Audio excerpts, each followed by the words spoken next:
மதிப்பிற்குரிய திரு லாரன்ஸ் அவர்களே, கடமையை செய் பலனை எதிர்பார்க்காதே அப்படின்னு சொல்லி ஒரு குட்டி கதை சொல்லி உங்கள் கதையை ஆரம்பிச்சிங்க.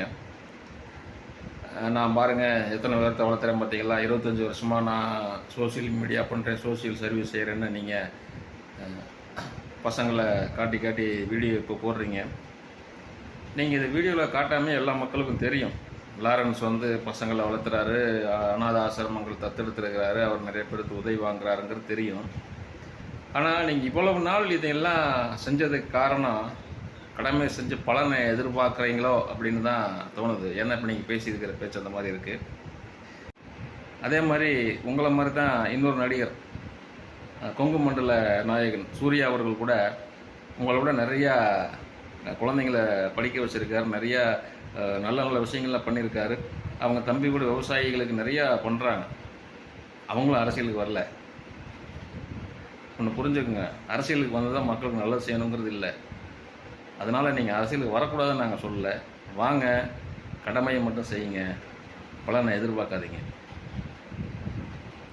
அரசியலில் நான் ஜெயிச்சு எம்எல்ஏ ஆகி மந்திரி ஆகிட்டால் இன்னும் நான் மக்களுக்கு நிறைய செய்வேன், நான் சாகும்போது ஊரே அழுகும் அப்படின்லாம் நீங்கள் சொன்னீங்க. ஆனால் அரசியலுக்கு வந்தால் தான் இதெல்லாம் செய்ய முடியும் அப்படிங்கன்னு நீங்கள் நினைக்கிறீங்க. உங்களுக்கு அதாவது உங்கள் தலைவர், நீங்கள் குருநாதராக நினைக்கிற உங்களுக்கு வாழ்க்கை கொடுத்த உங்கள் தலைவர் நம்ம தலைவர் திரு ரஜினிகாந்த் சார் இருக்கார்ல, அவர் ஒருத்தர் அப்பாவை தத்தெடுக்குன்னு ஆசைப்பட்டார். அவர் பேர் பாலம் கல்யாண சுந்தரம். அந்த ஐயாவோட வாழ்க்கையை நீங்கள் கூகுள் பண்ணி பாருங்கள். நீங்கள் வேறு எழுத படிக்க தெரியாதுன்னு வேறு சொல்கிறீங்க. உங்கள் அட்மினை வச்சு தேடி பாருங்கள். அவரெல்லாம் அரசியலுக்கு வரணும்னு நினச்சிருந்தாருன்னா நாடு இன்றைக்கும் நல்லா இருந்திருக்கும். அதே மாதிரி எங்கள் கோயம்புத்தூர் வாங்க, அங்கே ஒரு ஜவுளி கடை வச்சு நடத்திக்கிட்டு இருக்கார். எந்த ஜவுளி கடை நீங்கள் தேடுங்க, அவரும் அது மாதிரி தான். இவங்கெல்லாம் சேவை மட்டும்தான் செய்கிறாங்க.